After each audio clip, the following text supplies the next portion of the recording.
এক ছিল প্রজ্ঞাবান রাজা। একদিন তিনি তার 3 বিশ্বস্ত মন্ত্রীকে ডেকে পাঠালেন। তাদের হাতে 3টি খালি বস্তা ধরিয়ে দিয়ে বললেন, এই বস্তা নিয়ে জঙ্গলে যাও, ফল কুড়িয়ে বস্তা ভরে দ্রুত ফিরে আসো। যে সবচেয়ে দ্রুত ফিরবে তার বুদ্ধির প্রশংসা করা হবে। 3 মন্ত্রী অতি উৎসাহে বস্তা কাঁধে নিয়ে জঙ্গলের দিকে রওনা দিলেন। প্রথম মন্ত্রী ছিলেন পরিশ্রমী ও সৎ।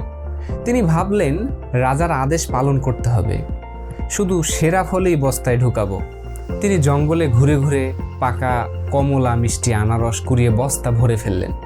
সময় লাগলো, কিন্তু তিনি ফিরলেন গর্বিত মনে। দ্বিতীয় মন্ত্রী ছিলেন চতুর কিন্তু অলস টাইপের।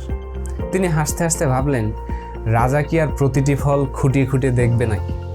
ফাঁকি দিয়ে দ্রুত ফিরি। তিনি বস্তার নিচে পচা কিটে খাওয়া ফল ভরতে লাগলেন আর উপরে কিছু মুষ্টিমি ও ঝকঝকে ফল সাজিয়ে দিলেন। দ্রুত ফিরে তিনি মনে মনে হাসলেন, আমি চালাক।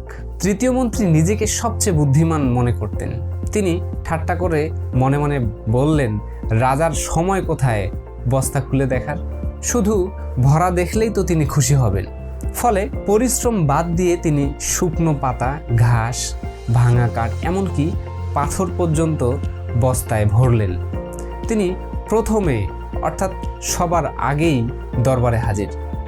3 মন্ত্রী রাজার দরবারে বস্তা নিয়ে যখন দাঁড়ালেন, রাজা 3টি বস্তায় পূর্ণ দেখে হাসলেন, কিন্তু ভেতরে কি আছে তিনি তার না দেখেই বললেন, বাহ, তোমরা সবাই কাজ শেষ করেছ, এবার তোমাদের পুরস্কার দেব। 3 জনকে তিনি বস্তা সহ 7 দিনের জন্য কারাগারে পাঠালেন। কারাগারে 3 জন 3টি অন্ধকার কক্ষে বন্দী হলেন, শুধু তাদের বস্তা সঙ্গে। প্রথম মন্ত্রীর বস্তায় ছিল রসালো ফলের ভাণ্ডার। তিনি প্রতিদিন ফল খেয়ে শক্তি ধরে রাখলেন। 7 দিন পর তিনি সুস্থ এবং প্রাণবন্ত হয়েই আবার রাজদরবারে ফিরে এলেন। দ্বিতীয় মন্ত্রী প্রথম 2 দিন তিনি উপরের ভালো ফলগুলো খেয়ে ফেললেন, কিন্তু তার পচা ফল ছাড়া কিছুই রইল না তার বস্তায়। বাধ্য হয়ে তিনি পচা ফল খাওয়ার চেষ্টা করলেন, কিন্তু অসুস্থ হয়ে পড়লেন। আর তৃতীয় মন্ত্রীর বস্তায় তো কোনো ফলই ছিল না। শুকনো পাতা, কাঠ আর পাথর কি খেতে পারবে নাকি? তো তিনি খাবার না পেয়ে দিন দিন দুর্বল হয়ে পড়লেন। শেষমেশ সেই কারাগারেই বেচারা প্রাণ হারালেন। রাজার পরীক্ষা ছিল বুদ্ধির নয়, সততা ও পরিশ্রমের। ফাঁকি দিয়ে ক্ষণিকের জয় পাওয়া যায়, কিন্তু সত্যিকারের সাফল্য আসে পরিশ্রম আর সৎ পথে থেকে।